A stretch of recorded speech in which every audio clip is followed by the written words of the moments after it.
This is going to hurt a lot of feelings, but here are some of the reasons why I choose a non-CDL box truck over a 53-foot drive van. To me, a drive van is a downgrade for me. I feel like you can make way more money with way less risk in a non-CDL box truck with way less overhead, and just overall, I feel like it's better. I get a lot of shade from semi-truck drivers all the time, and what you're doing isn't real, and how are you making more than us in a box truck? Ain't this, ain't that, and you're a liar. I've been showing proof consistently for years. Clearly, I have some capital and I could go get a 53-foot drive in if I wanted to. Again, that's a downgrade to me. I rock with my box trucks. I feel like a box truck is one of the best trucks that you can get in and make instant money. You don't need a CDL. But here are some of the reasons why I choose the non-CDL box truck over the 53-foot drive in.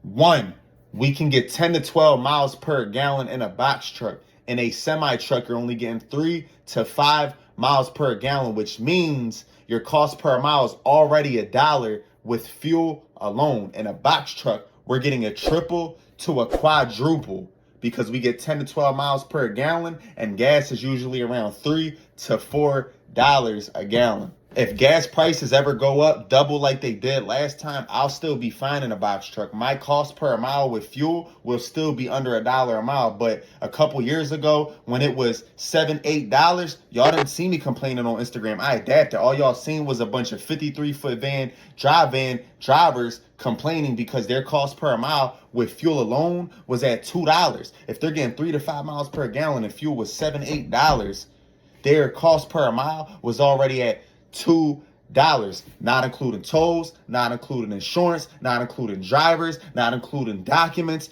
not including all the other expenses. If you got a note, if you rent, there's a lot of expenses in trucking, which is a big reason why I choose box trucks. And the reward isn't bigger. If you go on a load board and you call a broker and you ask them what the market rate is, they are going to tell you $1.80 full truckload for a 53-foot van, which you see I've been consistently doing that. My mentee's been consistently doing that for years in a non-CDL box truck. Driver's license only, under 26,000 pounds. Now that's just reason number 1. Number 2, box trucks can go all the places that semis can't go. For example, say you're in a big city, right? And you're downtown in the city, which it's a lot of money to be made in a box truck. Now, number 1, they don't want the Sprinter vans because the Sprinter vans don't be dock high. But then they don't want the semi trucks because they're so freaking big and they're going to take up so much space. In these big cities, a lot of the times, the semis can't make the turn. They're not going to be able to even get into that small plaza or that small intersection and back in that dot. Who are they going to call? They're going to call us. The box trucks also, we have the lift gates. That's an asset. Yeah, there's some 53-foot drive vans with lift gates, but they're going to most likely, when they need a lift gate, call the box truck. It's a lot of money to be made in box trucks because of just that reason alone. There are millions of facilities that don't work with dry vans just because they can't even fit a dry van in their parking lot. The dry van can't even fit down their intersection, their street. The dry van don't have a lift gate. There's a lot of different reasons, and that's just reason number 2. Reason number 3, your cost per mile is already high in a semi. Now, when you go to hire someone in a box truck, you can pay them around 20% of the gross, and that's a fair pay in a box truck. But in a semi truck, you can't go paying a CDL Class A driver driving that big behind truck all over the roads. That's a big risk. No 20%. You got to pay them like 35 to 40% for it to make sense. So you're already at $2 a mile for your cost per mile when you got to pay for the fuel and the driver alone. Let the fuel go back up. Let the economy crash again and fuel go up to $7, $8. It was damn near 10 in Cali. Now, with the driver and the fuel, y'all are at $3 a mile. And again, the average full truckload rate in a semi-truck is $1.80. Number 4, you don't need a CDL for a box truck. As long as your freight is under 10,000 pounds and your GVW is under 26,000 pounds, you are good. And I've been doing this 4 years without going overweight. In a semi truck, you have to go get your permit. You have to pass that, right? You have to go to school, and that could take months. And a lot of people like me don't got time. I had got my hands on this loan. I had credit, and I had to get it going right away because I got that payment coming in every month, that loan payment, and I got all these bills. So I couldn't wait around and go to school. I also didn't have nobody to help me. I had a bunch of bills, single father. I didn't have nobody to help me. So I had to get to it right away. And that's what I like about the non-CDL box truck, is that you could start your business. Yeah, you got to wait your 21 business days while getting your MC, but that's when you're supposed to be studying, locked in with your mentor, getting your equipment, getting all your documents, and getting everything you need. But after that 21 business days, you can hit the road. And if you got a semi truck, you still got to wait the 21 business days too. When you're getting your MC, whether you drive a flatbed, whether you drive oversized truck, whether you drive a hot shot, whether you drive anything that you drive over the road, interstate, you're going to need your MC, your motor carrier. You get that on FMCSA. But that is number 4. Number 5, I feel like the risk is way bigger, and I feel like the reward isn't worth it in a semi truck. I feel like that truck is 53 feet long, and I feel like those should be illegal to drive on the road. Me personally, I got hit by a semi truck. Most semi truck drivers do not know how to drive.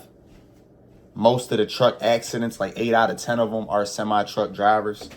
People just be giving the CDL out easy, and then they go on the road and, they get in an accident, unfortunately. A lot of people get in accidents. You see semi-trucks crashing all the time. You will see 5 times, maybe 10 times the amount more of semi-trucks flipped over or in accidents over the road versus a box truck. So I feel like the risk is super big, and the reward just isn't worth it in my eyes. That's just how I feel. I feel like you can make way more money in a box truck. I feel like way less overhead. I feel like way less expenses. I feel like it's way easier to drive a box truck. And I just feel like the world should be running on box trucks. Them semi-trucks is big as heck, man. And a lot of people do not know how to drive them, and they should not be allowed on the road. You should have to go to CDL school for a year before they just give someone a CDL. That big behind truck should not just be allowed to operate on the road. It's big as hell. They can't even see in their mirrors when they turn and just swerving all over the road. And that's how most semi-trucks are. Like I said, I've been hit by 2 of them. So I know how it is personally. No hate to my semi-truck drivers. It's a few good drivers out there. It's a good amount of good drivers out there, but it's way more bad semi-truck drivers than good drivers.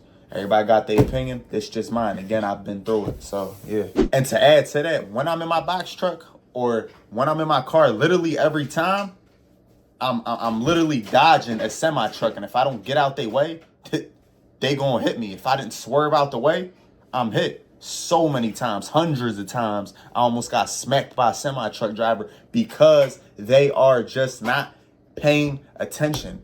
That big behind truck, that big behind cab, that little behind mirror in the front that they barely can see out of it. I really think them things should be illegal. They should not be on the road. But again, to each his own. Number 6, more maintenance, bigger truck, bigger problems. Again, it's just not worth it to me. Your cost per mile is already high, and now you got more maintenance on top of that. It's just not worth it to me.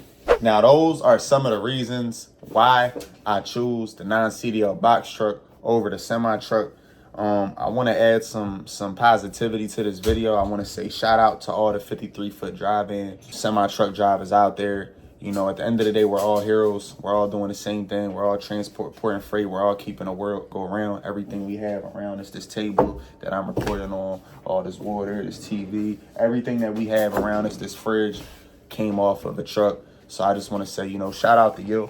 It's not easy being in a semi-truck. It's not easy being in a box truck neither. It's not easy being a truck driver, being over the road. We go through a lot, but I just want to say you're a hero. I tilt my hat to you. Keep doing your thing. This video wasn't to throw shade to semi-truck drivers.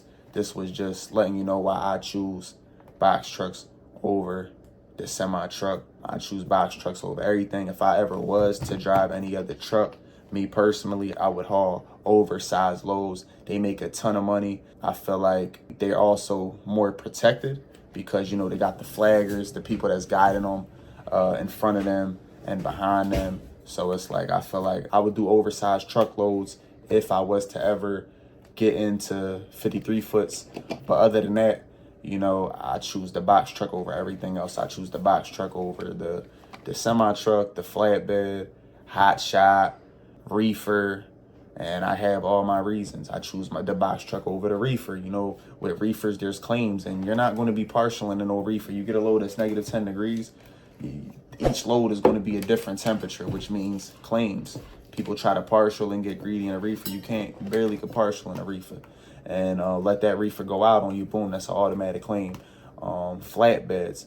I feel like flatbeds are worse than dry vans in my opinion, but you know, you can make some money in them. Sprinter vans, they're not dock high, and there's just not enough space. I personally feel like the box truck is perfect. If there was another truck that I felt like, you know, could benefit me, make me a lot of money with less stress and a bigger reward, you would have seen me, you would have saw me in that truck by now, doing videos in that truck and giving you that content. But I'm going to continue rocking with the box trucks, non-CDL.